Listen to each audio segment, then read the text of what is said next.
What's up, everybody? How's it going, Nick? It's going good. How are you, Mason? I'm doing great, You living the dream, man? always.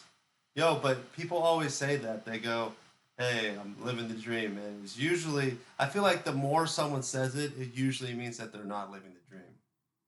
You know what I mean? Well, like I've heard that. Like, well, just like I've asked someone, "Oh, how's it going?" They're like, "Oh, I'm living the dream," or like, It's like they're saying, living the dream, but like it sounds like they're not being they're about to serious. cry on the inside. Like they hate their life.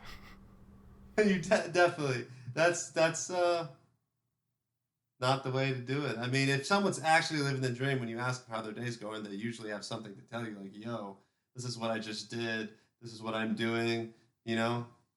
Yeah, but I feel like there could be those people who are just humble. They don't want to brag that they're actually living the dream. I don't know. I just feel like there's so many people that aren't living the dream. There's so many people that just absolutely hate their lives from Monday to Friday, and then some people from Monday to Monday. You know what I mean? Yeah, It's not okay. yeah. It's not A okay. lot of people go hating their lives Monday through Friday, and then the weekends they're excited. They go out for drinks or whatever they like to do, and then Monday's back to the grind. They call it Well, going. how many people will go out for drinks or whatnot and don't even like that? You know what I mean? Like, I'm not saying, if you don't like alcohol, that's one thing. But I mean, like, hey, how many people would rather, get together with some friends and have a couple beers than go out to some club? I'll be honest, I'm one of those people. I don't like going to clubs where you can't even hear because it's so loud. And the drinks are way too expensive. I know we went to this club for one of my buddy's bachelor party or his bachelor party, and it was like $250 a bottle. Like it wasn't even it was just Captain. Like it was it didn't make any sense to me. Like, why would you do that when you could just, especially for a bachelor party where you're not trying to meet new people, why would you not just like have fun amongst yourselves? But maybe I'm crazy. Well, no. I agree with you. I don't think anyone should be paying $250 for a bottle of alcohol. I wouldn't say alcohol is that good. Alcohol is fun. I like alcohol, but no, it's not that good. I have a But limit. yeah, But like if I go out to a restaurant and I order a beer, like I'm gonna order a nicer beer. I'm not gonna order like a Coors Light, you know. oh, Coors Light, you're too good for Coors Light. No, well, if I'm gonna have the option of just like a single drink, I'd rather pay the extra $2 and get something nicer. Well, who said you only had to have a single drink with dinner? What? Or two drinks, I'm still gonna choose the nicer beer. But so so quick story. I did go to dinner with some people, and one of my buddies, he's from Kenya. I think I've talked about him before. It does not matter at all to the story, but it makes it a little bit more funny because he he like asked the bartender if she could, or he asked the waiter if the waiter could tell the bartender to come to the table, and everyone else is drinking regular drinks, and he's getting martinis, right? And he says, "I want a double martini," and they have no, so they just bring him out like another one, and he's like, "No, I want a double martini," and tells it to her face. And so they put it in like a regular glass, which if you know about martinis, they're supposed to be in like a special glass, a martini glass. And he's just drinking a martini out of this regular glass and wants and it's like just like says you should name it after me. But regardless, funny story. It was ridiculous. They said that's the first one they've ever made. Apparently, no one gets double martinis. it's unheard of. I've never heard of it till now. Well, it was even more funny because he said, "Hey, I want it in the bigger glass that everyone else has." So they just gave him a regular size martini, but in the bigger glass, and he's like, "Wait a second, no, I wanted a double martini, not just single martini in a bigger glass." And it was like a communication, A you language know, barrier? language barrier. But then the waiter comes out and is like, you know what, like, uh, I have in my family, like my parents adopted like three kids from Kenya, so it's just funny that I can know what you're saying or whatever. It was just an interesting story. But It sounds like a very regardless, interesting night. I'm not gonna lie. That's we were just at an outback. But alcohol, fun, but don't just do it because that's what society says is supposed to be fun. A lot of people would rather be productive. For instance, me and Nick. We love recording. We love pushing out new episodes, trying to teach ourselves first and foremost, but also all of you that listen. And that's what we do on our weekends. You know, we'll go out there and have some fun every once in a while, but you gotta you gotta work hard to be the best. yeah. Well, like if you're going out to drink just because it's the end of the week, I'm gonna drink now. I feel like it's just that's more unproductivity, more time wasting not towards a goal. That's why I have a problem with like the whole 9 to 5. If you're doing something like you really hate, 9 to 5 Monday through Friday, you go home, you do nothing, and then on the weekend you don't have to work, so you go out and drink, and you still aren't doing anything. Well, it's not even. I mean, I understand what you're saying, but you just said something like the 9 to 5, and what bugs me about regular jobs are where there's some jobs where you're actually doing nothing. You're doing maybe you're working at like not a conveyor belt, but you're working like a process type of job where you're doing like the same piece to a puzzle over and over and over again, or just there are some jobs where you are doing nothing productive and you are simply trading your time for money. And that's what really gets to me is like you're literally saying I'm going to absolutely waste my time that I doing something that I nobody loves to do that has no productive nature to it, but it's something that somebody's going to pay me to do for a certain set of money. And it's like that's going to be what 8 hours a day for 5 days a week for the rest of your life. Like, why would you not either one take a pay cut to do something you like more, or two just put in a little bit of effort to create a job that at least has some sort of productive value to it or something that you enjoy. I don't know. And then it goes right back into not to continually hate on alcohol because I like it, but and then you're going to work your ass off to make money and then you're going to go and waste like 50% of your 4 hours worth of work, 50% of your day's paycheck boozing. Doesn't make any sense to me. But Well, I just feel like everyone should be pushing towards a greater goal. I feel like a lot of those people going out and drinking and spending half of a workday on drinks is they're also not pushing towards a goal. They're not. They've already settled. They've already said, "All right, this is my life. This is what I'm gonna do every day. On the weekends, I'm gonna drink, hang out, and then repeat." And I just that's the opposite of what we push on Freedom Empowered. right, and maybe they think they're too old to start something new, which isn't true because we've talked about multiple people that are not just successful. There's an infinite amount of people that are just successful later on in life, but there's multiple people that have made it to the top billionaires that didn't make their first large sum of money until their mid to late 40s, you know, or even later. So to say that you can't be successful because you're just you're already in your 30s or you're already, you passed it up and you're just in a career that you're stuck in. Well, if you feel stuck, then change something. There's always a change that can be made. And I know we've talked about it before, just humans in general, they really like patterns. So you're going to get complacent. And so you have to be extra vigilant to be like, hey, am I getting complacent? Am I, could I be doing more? Am I also what your brain likes to do? It likes to tell yourself something to validate your actions that you already took. So if like let's say you're working a job that you don't really like, but it would be difficult to quit and find a new job, your brain will come up with little excuses like, hey, was that really that bad? Or you kind of like this job, don't you? When, you absolutely don't. So you have to be extra vigilant, and you have to be, as we say all the time, you have to be on a warpath. You have to have a mission. And that's why it's vital to define your own personal definition of freedom and to have it written down and start to be taking steps, taking small but very, very obvious and actionable steps to achieve that personal definition of freedom. So you don't just end up being complacent and coming up with some bullshit excuse of why the current status that you're living is good enough. You know what I mean?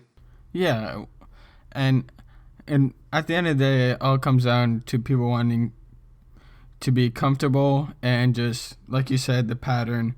People just like the routine. People would rather stick to the routine than go out on the warpath and pursue other things or greater things.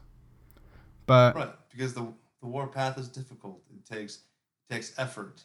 You have to turn your brain on, and I would say there's a large portion of people that have never turned that part of their brain on, that creative part, that initiative. They're always just went out there and accomplished tasks that were given to them. They don't know how to create their own tasks. And it's very difficult, and it's strange, and it's scary to turn that switch. But once you do, you're going to love it because it's awesome. And that's what me and Nick do. It was hard we talk about it all the time, but our own personal story is one of the greatest examples of flipping that switch, because we where we were before we started our businesses and started this podcast, we were comfortable, but then we flipped that switch, took the red pill, and yeah, I don't know what pill he's talking about. I don't do drugs, but it's a Matrix reference. Which, by the way, I think that whoever wrote the Matrix definitely had, like, I don't know what they were doing, but they had some good ideas, because the Matrix can definitely be applied to modern day life. It 100% can. There's a lot of people out there that you're very comfortable just being, just living a normal life, and it's false comfort though, because you would way rather be independent and go and be free and do your own thing, but a lot of times it's more difficult. So you take on way more risk. You don't have the comfort of a job that might provide health care or whatever other benefits that they give you. It's a little bit less secure to be running your own business, but at the same time, you're doing something that you chose to do, and you're doing something that you love. And well, all right. But before we get on a tangent on the Matrix, I say we transition to what we're actually gonna talk about on this episode. So in this episode, in my opinion, we're going to talk about a little bit about freedom of thought at first. Wouldn't you say? It's a little controversial. So I'm gonna go ahead and say it. We do not talk about politics very often, because the straight up facts are that politics don't have a lot to do with freedom empowered, and achieving your own personal definition of freedom is really apolitical. But today we're going to talk about John McCain, because, as we all know, John McCain passed away. Senator John McCain of Arizona, Republican.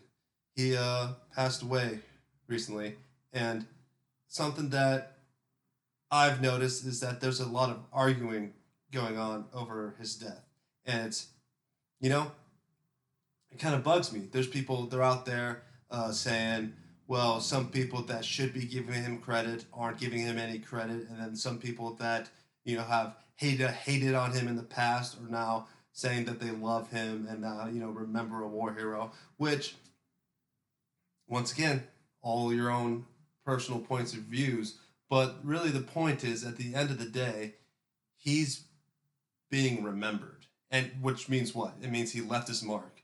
It means that he found his personal definition of freedom and became successful enough to where the national news is talking about him, and to where people are actually spending time out of their day to argue about him. I think if you're being hated on, a lot of times it means, well, even if you are a bad guy, hey, you're successful enough or you've accomplished enough to actually be on someone's radar. But yeah, everyone tries to stay away from politics. It's a silver bullet usually. But if you're allowed to have different views and you're allowed to have different likes and dislikes, what's the difference with politics? Why is it all of a sudden when it comes to politics, the person on the other side of the aisle than you is all of a sudden your enemy? I don't hate people that like tacos more than they like burritos. I just, what's the difference with politics? Well, yeah. Well, I think a lot of what's happening. I would say it's happened more recently, but like a lot of the like hate you see between both parties or people who think differently on a specific issue. I think that's just kind of ridiculous. 'Cause at the end of the day, like I have friends who think differently from I do, politically, and that doesn't stop me from being friends.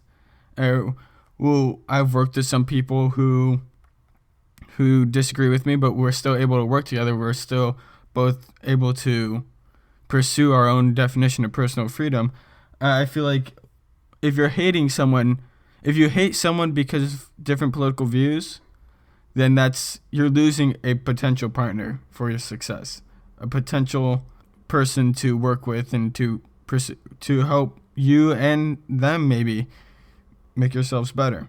Well, it's a better conversation. It's a freedom of thought. You don't want to. I've had conversations with people that have a very similar views that I do. I'm not even saying politically, but just in general. And yeah, we're rallying behind each other. Oh, I agree with you there. I agree with you there. I agree with you there. But you're not accomplishing anything. There's no convincing going on. There's no achievement. So I like having conversations with people that think differently than me because then I get the chance to try to convince them that I'm right, and they get a chance to convince me that they're right. And that's the best part right there is you're convincing them. So what these people are doing out there, they're just hating on each other. That's not even fun. What if you sat down and actually tried to convince them that you're right and to change their point of view? That's fun. Not just hating on someone because they're different than you.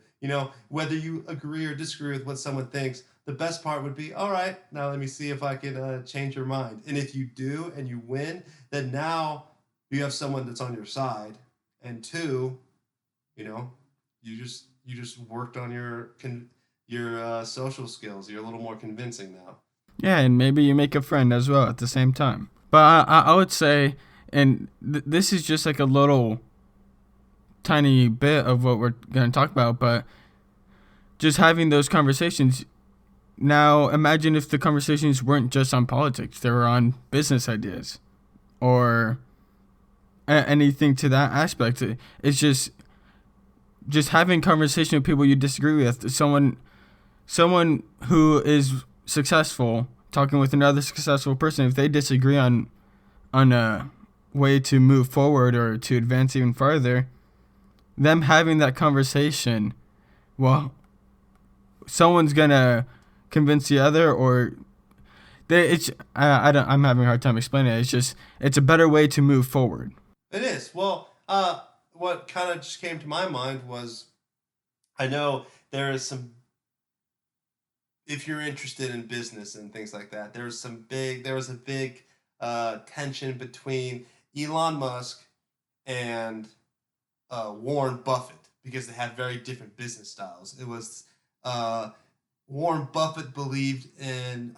Do you remember this, Nick? So Warren Buffett believed in it was like this moat mentality where you like build a business and then you protect it with your assets or something like that. Whereas Elon Musk believed in just like way overstretching yourself and just shooting for the stars in a bunch of different industries, which is what he did. He has like all of his businesses are like little starters out there, like just trying to start something crazy and ingenuity and very inventive and new, and it's less secure because it might fail, but that was his idea of business is, hey, you go try 1,000 things that are all different and all unique and see which ones succeed. But Warren Buffett was, hey, you find a couple of things that you know you're going to be successful at, and then slowly build those out. And it's like having like a more controlled base. But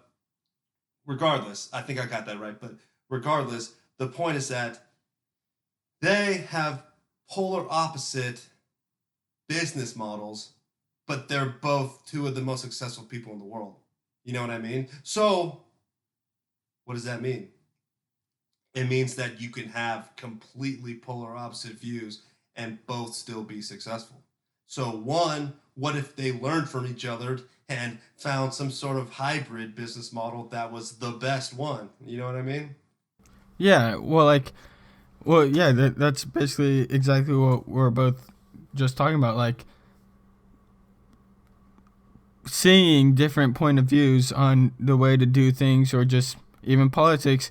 Maybe you have a conversation you disagree with politically and you both have two extreme views, but you guys talk and then it comes together.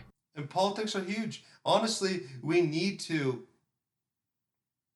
find a way to be able to start having those conversations, because I think that so many people, when it comes to politics, they just say, hey, I hate it. I hate politics. I hate politicians. I don't want to talk about it. You know what I mean?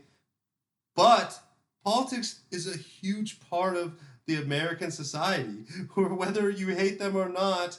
They're who govern this country. So if we can find a way to make politics cool again, to make politics something where the average person is interested in sitting down and having a conversation about, where you're able to actually have a conversation with other people that think differently than you and maybe find a middle ground. Now we can start and get the American people back and involved in it. It seems like politics is only for the fringe people nowadays. You're either super conservative or you're super liberal, and you're going to and only if you have some extremely fringe views are you going to like be really involved in politics. It's time for all of the people in the middle, or not even in the middle, just the people who choose to not waste their time, quote unquote, with politics, to maybe get involved again. Well, I feel like another way we can go about this, like, there's always these people complaining about politicians or something political. A lot of people like to complain, but what are they doing to change it? You know what I mean? We've talked about this. It was a lot of episodes ago. How, like, the best way to make a change isn't just like yelling about it, screaming in your corner. It's going out there and taking some action, doing something. Like, if you don't like the politician if you don't like the House representative in your district, go try to take a seat. Go debate him. You know what I mean? Go to one of his town halls and grill him. Ask him a bunch of questions. Right. And if you think that it can't be done, it was just recently. What was her name? Super liberal. Almost. Does she say she's communist? What is it? I think she got. Asio Cortez, something like that. She doesn't. She says she's a democratic socialist, but regardless, that chick ran with like $300,000 going door to door, and her the person that she beat was about to be like the Speaker of the House, one of the most powerful Democrats in the country, and she took his seat with $300,000 that she crowdfunded from the neighborhoods, and just walked around and made it happen. So this is probably one of my biggest points I wanted to talk about today, and why we're talking about politics, even though a lot of you guys listening probably don't want to talk about it. It's because whether you like them or not, politicians, for a lot of the time, they're winners. And if you don't like John McCain, and you don't, it doesn't matter. He's going to be remembered. He's going to go down in history as a public servant. You might not agree with his views, but somebody did, and that's why he was elected. And he made himself massively successful, even after being a POW, which is a huge thing. So if you think you have obstacles in your way, Were you locked up in a Vietnamese camp for 5 years? Probably not. So you could probably figure out how to be successful. That's a huge point right there. Is your shitty work hours, or what are some other obstacles that people like to make up? They like to say it's too hard. They like to say they don't have the money. They like, One I've gotten recently is I don't have any good ideas. When I've been talking to people recently, they go, "Well, I don't know what I want to do. I don't have any good ideas. So how can I make my own business? I don't have an idea." Well, why don't you create an idea? What if you spent more than the 30 seconds explaining why you don't have an idea and sit down and spend a couple hours trying to create an idea? What about that? yeah, exactly. Like, I would say the amount of time people spend making excuses, if they're using that time to figure out how to overcome those specific excuses that they keep making up, they would have a lot more successful people. Right. And yeah, that's the point. And John McCain, I don't even want to even talk about his political views. The man had one of the most prestigious jobs you can get. He was elected to. He took care of his family. He took care of his kids, and in a lot of people's views, he took care of the country too. So, in my book, he's a winner, and I'm a firm believer that you can't judge somebody that's better than you. It seems it's kind of a conceited view, but it's the same way where we talk about you can't take financial advice from someone that doesn't know how to manage money, or that it's just that basically you can't take financial advice from someone who's poor. And that's not meant to be conceited, but if someone doesn't know how to manage their own finances, you shouldn't be taking advice from them on how you should manage yours. Same thing. It goes with, I think, judging people in general. You can't judge someone that's super successful. I don't care if you agree with their viewpoint or not. At the end of the day, they'll never hear your complaint, and they'll probably never even know your name. So what if, instead of just being negative and wasting your energy complaining, why don't you listen to a badass episode of Freedom Empowered and achieve some of your own personal success? So then you can have people talking shit on you, and you'll never hear their name. You know what I mean? There's always going to be haters, and that does not validate everyone who's successful's actions. So a lot of people that have made some decisions that uh, give them a reason to be hated. And I'm not saying that they're right or wrong. I'm just saying they found a way to win.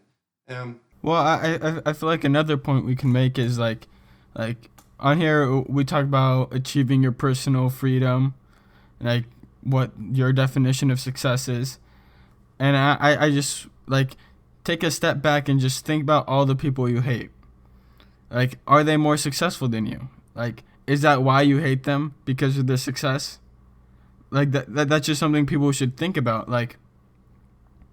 Depending on which side of the aisle you're on, you might hate Donald Trump or hate Obama, but at the end of the day, that doesn't matter at all.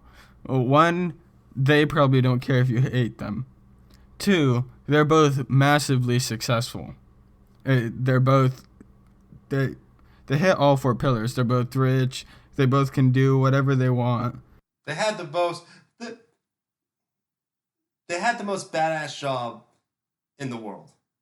To be completely honest, wouldn't want to be president, and I know a lot of people, their personal definition of freedom is not to be a politician. But you have to give them some credit. Being president is badass.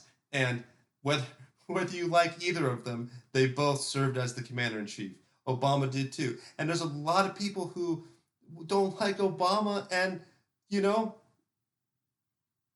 or were you president? How do you even talk shit on a president? How?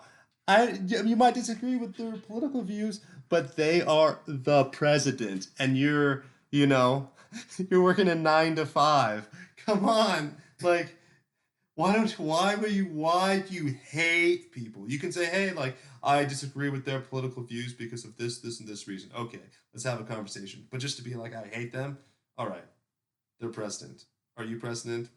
I don't think your view really matters all that much.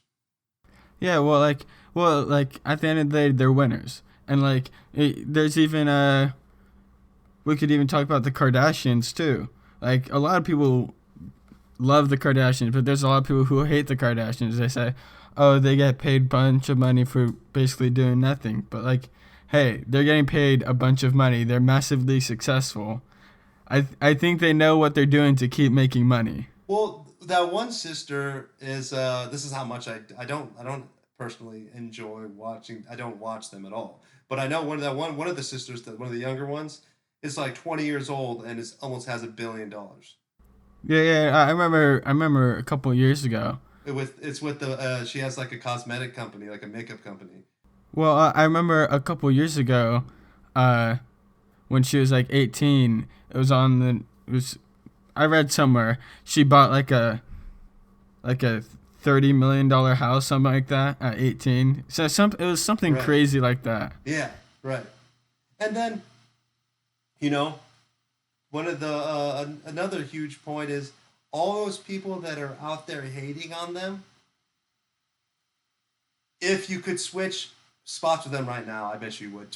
All of you haters, I want to take the biggest Kardashian hater out there, and I don't like them whatsoever. Take the biggest hater. There's someone who really hates them, and I want to say, all right, do you want to switch spots with them? Who would say no? Who would say no? Who would say no? You might not agree with their lifestyle, but you know who unless you're already living your own personal definition of freedom, I just don't see a lot of people that would say, "Yeah, I don't want $1 billion. Screw that." I don't think a lot of people would say that. You know? I don't think a lot of people would turn down that offer. But like I said, how they're all successful people, and a lot of people say, well, a lot of people say that like, oh, they do nothing, and that's why they're successful for basically doing nothing. They know what they're doing. They wouldn't have that reality TV show if they didn't think it was going to be Right. successful. There's plenty of people that live a lifestyle very similar to the way the Kardashians live their lifestyle, and they're not billionaires. So they're doing something more than just living a Beverly Hills lifestyle. I honestly, I've listened to some interviews with Kim K just whenever, and she's not retarded. She's not straight up. I know how she started. I know everyone's view on her. I know like the way she makes her money is through reality TV and the lifestyle that she lives. But at the same time, she's not completely unintelligent. I'm a firm believer that even if the way you make your money is through something quote unquote shallow like that, at the same time, you have to have some sort of intelligence to back it because you're the one who found a way to monetize a shallow lifestyle like that in the first place. You know what I mean? Yeah, exactly. And like that's something we also talk about on the show is finding something you're good at. You may say they're good at living a shallow lifestyle, but they found a way to monetize it. They found a way. Right. They found a way to, okay, all right, hate on them all you want, but they found a way to make money doing nothing. Isn't that everyone's goal, anyways, to find a way to make enough money to retire and just enjoy life? So they found a way to make a ton of money living a retirement lifestyle. Yeah, no, it's crazy. And like, I don't know. Their lifestyle isn't something I would want to do, but it's No, still I wouldn't live their it's lifestyle either. but doing something that they like to do and making tons of money is basically what we preach on Freedom Power there. And that's what everyone who's listening to the show right now should be doing is finding a lifestyle you like to live, finding something you like to do, pursuing that and make it something you do every day and make money off of it. That's it. The end. You win. Achieve your own definition of personal freedom. And to them, that's their personal definition of freedom. And to President Obama, that's his personal definition of freedom, and to President Trump, that's his personal definition of freedom, and to Senator McCain, who is also a pilot in the Navy, that was his personal definition of freedom. So, agree or disagree with them all you want, but winners win and losers lose. And at the end of the day, what will you be remembered for? Are you going to be remembered for the guy who talked a lot of shit on McCain? Or are you going to be the guy who was a United States POW, came back and became a senator, and will be remembered in history forever, whether you like him or not? He's always going to be remembered. All these people will always be remembered, and their families are taken care of, and they built up the wealth and the lifestyle to provide for the people they cared about and to do what they loved. And at the end of the day, what is life really besides being sad? I always say, what is going to make you satisfied when you die? I don't know. When you're on your deathbed, are you going to say that you were satisfied with your life? Because that's all that really matters. What is the way I look at it? Well, yeah, you only get one life, except for the people who believe in reincarnation. You only got one life if you don't believe in reincarnation. So, like, you got to do something you like doing during that time. So we can either all just convert to Buddhism, and then we'll just believe that, we'll get to it next life. Or you could just suck it up and find a way to do it in this life. Because this life is not over. It doesn't matter how old you are. This life is just beginning. And for some of you, even if you're 50, it's still beginning. They say the first person to live to be 150 is already alive today. That could be you. You could be alive for another 100 years. They're going to put your brain in a robot, and you can be, look at Stephen Hawking, rest in peace. That man was crushing life out of a wheelchair with his pinky finger. You're going to let a man be more successful than you with his pinky finger? That sounded kind of bad. But that sounded horrible. I'm not going to lie. But you know what I mean? Yeah, I get what you're saying. I think the listeners get what you're saying, but it's possible. There's not one excuse that you could possibly make up that I'm gonna listen to. There's not one, or that Nick's gonna listen to, because there's always a way to overcome it. And if it's really that big of an obstacle and you can't overcome it, at the end of the day, okay, fine. You just hang your hat on your obstacle and you go ahead and never achieve your definition of personal success, and you can live a life that you're not proud of or that you don't love to live. And no one's going to know except for you. And it sounds very negative, but if you do want to find a way to achieve your personal definition of freedom, we're here to help. And we're here to be positive, and we're here to show you a multitude of different ways that you can do it. If you can agree with me and Nick on one simple fact that you want more out of life, and you can even say that you don't know how to get there, and we got you there. But if you do know how to get there, we're going to give you examples twice a week, if not more in the future, on how you can get there and what are some tasks that you have to accomplish to make it happen. And if you stick with us for the next year, the next 2 years, I plan on Freedom Empowered existing for... I don't see it ever stopping. I don't see it ever stopping. I love doing this. Nick loves doing this. This is something we do for fun. This is arguably part of our personal definition of freedom because it's something we love to do. So we'll be here. All you have to do is tune in. I plan on living till I'm 150, so we got over 100 years left of this. Right. Yeah. All you got to do is tune in and believe, and also work hard. That's a big one. But if you are willing to do those things and you're willing to not let anyone tell you that you can't make it happen, we'll be here to show you exactly how that's possible. Yeah, and that's really it for today's episode. But I just wanted to give you guys a heads up that on Friday we'll be releasing our first interview episode. I think we'll probably release back-to-back interviews. Probably we'll do one on Friday, one on Tuesday the following week. And I think you guys will enjoy those. It's real-life stories of people pursuing or already achieving their personal definition of freedom. So you guys can take it from first-hand accounts, not just successful people that we've talked about on the show. But, yeah, that's all we got for you guys today. We'll talk to you guys later.